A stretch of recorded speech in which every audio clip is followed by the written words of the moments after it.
Kamusta mga tol? Ngayon ay pag-uusapan natin ang girlfriend ni si Renz Abondo sa Korean Basketball League, at ang hindi alam ng nakararami na mayroon palang naiwan na magandang girlfriend si Renz Abondo sa Pilipinas, at marami nang ang nagkakagusto kay Renz Abondo ngayon sa Korea.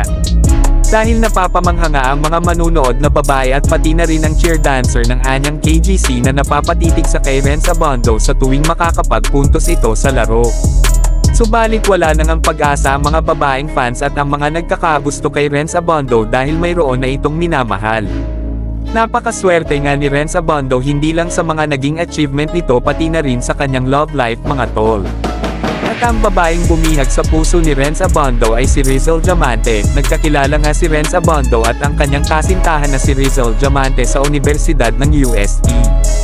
At suportado nga ni Rizal si Renz Abondo sa kanyang basketball career mga tol, na sa tuwing may laro si Renz Abondo ay nanonood talaga ito, at siya nga ang #1 fan ni Renz Abondo mga tol.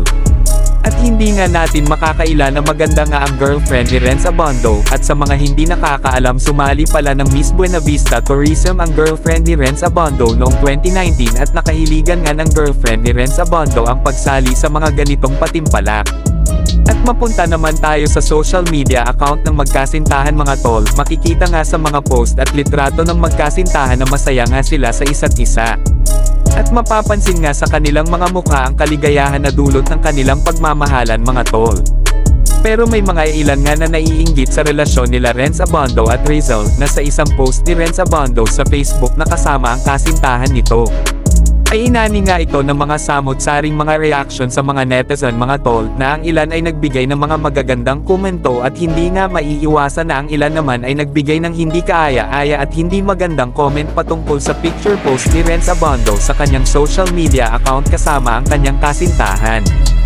Na ang ilan pa nga ay napakomment ng mga mapang-insultong salita. Tulad ng Barroca left the group. She realized the potential in him to make it big time in a matter on 2 years. Financial secured. The Coffee Prince. Kahit sino naman basta ganyan kagaling at kasikat kahit mukha kang paa. At yan nga ang mga masasakit na salita na ikinumento ng mga netizen mga tol.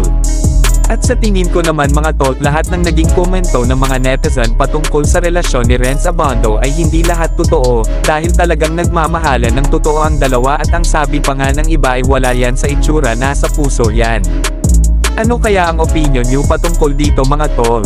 Just comment down below at babasahin ko. Pabalik tayo sa naging komento ng mga bashers ni Renz Abondo mga tol. Kahit na nga ganun pa man ang nakita at nabasa ni Renz Abondo sa kanyang picture post sa kanyang social media account, ay nireplyan lamang ito ni Renz Abondo ng pag-inggit-pikit. Kahit na nga ganun ang kanyang nabasa na mga komento mga tol, ay napaka-humble pa rin ni Renz Abondo at hindi niya pinatulan ang kanyang mga bashers. At sa kasalukuyan ay limitado na lang nga ang kanilang mga post sa social media account nila mga tol. Dahil gusto ng dalawa na maging low-key lamang ang kanilang relasyon, walang bashers, walang mga pakialamero.